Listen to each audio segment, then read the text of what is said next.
allemaal bewust dat het weinig waren die klaar stonden om dit te doen.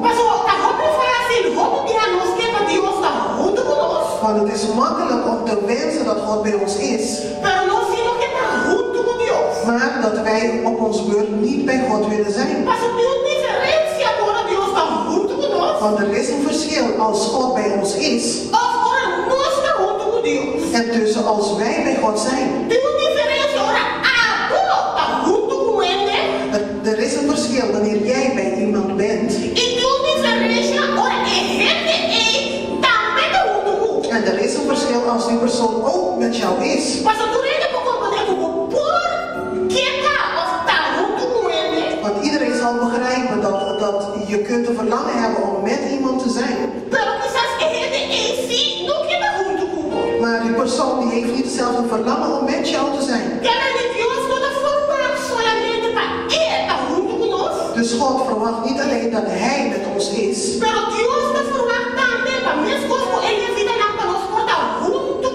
Maar Hij verwacht ook, net zoals bij de Levieten, dat wij ook met Hem zijn.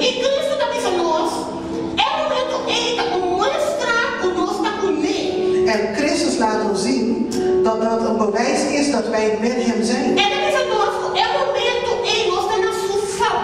En Hij zegt dan dat wij op dat moment met Hem meewerken.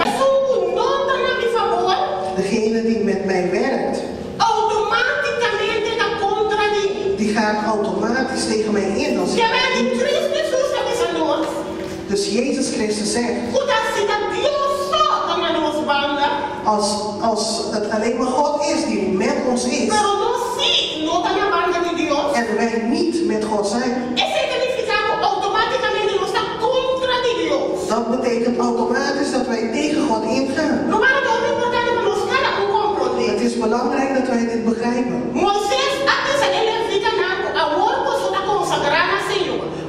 Mozes zei tegen de Levieten, nu zijn jullie aan de Heer toegewijd. Waarom zijn ze toegewijd?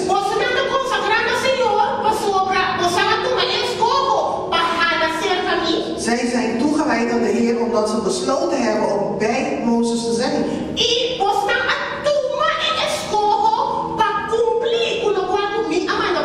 En jullie hebben ervoor gekozen om te voldoen aan datgene wat ik jullie vroeg.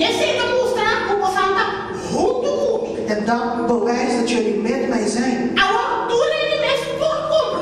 En nu kan iedereen zelf begrijpen.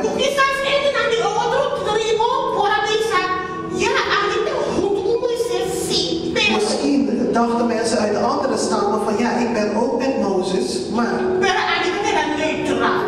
ik blijf neutraal. Kent iedereen dat? Ik ben nu wel, maar straks niet. In en uit. Ik ben neutraal. Dus toen Mozes zei, kom bij mij, waren er mensen die niet konden kiezen. Maar Jezus zegt dat dat een teken is dat wij tegen Hem zijn.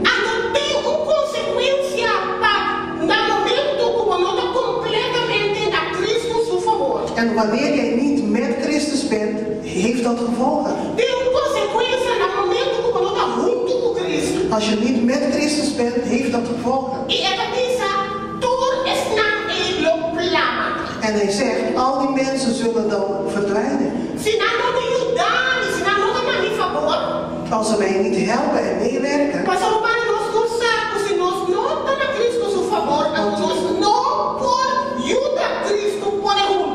wij weten dat als wij niet met Jezus zijn, dat wij Hem niet kunnen helpen met opbouwen. We zien het in het natuurlijke. Als je niet met iemand bent, of als iemand niet met jou is, dan zal diegene jou ook nooit helpen met iets. Want automatisch als die persoon met jou is, als die persoon voor jou is, dan zal hij geen problemen hebben om jou te helpen. Dus God roept ons op om iets te helpen doen. Want als je automatisch aan de kant van Jezus staat, en dan zul je helpen zodat meer zullen komen aan de kant van Jezus. Want je weet dat allegene dat voor jou goed is, ook goed is voor de rest.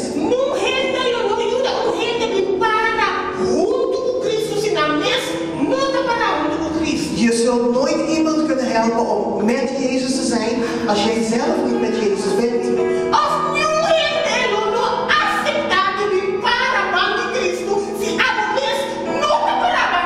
Of niemand zal het toestaan om naast Christus te gaan staan als ze zien dat jij zelf dat niet bent.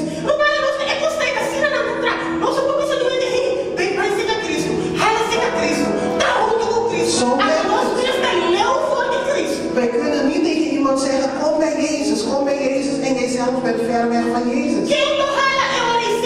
Wie zal dan dichterbij komen? Want de eerste vraag die bij jou opkomt is dan, waarom doe jij dat zelf niet? Waarom heb jij niet zelf gekozen voor Christus? En nu is het wel goed voor jou dat je wil dat ik dichter bij Christus sta. Maar als Christus zo goed was, dan zou jij daar ook voor gekozen hebben.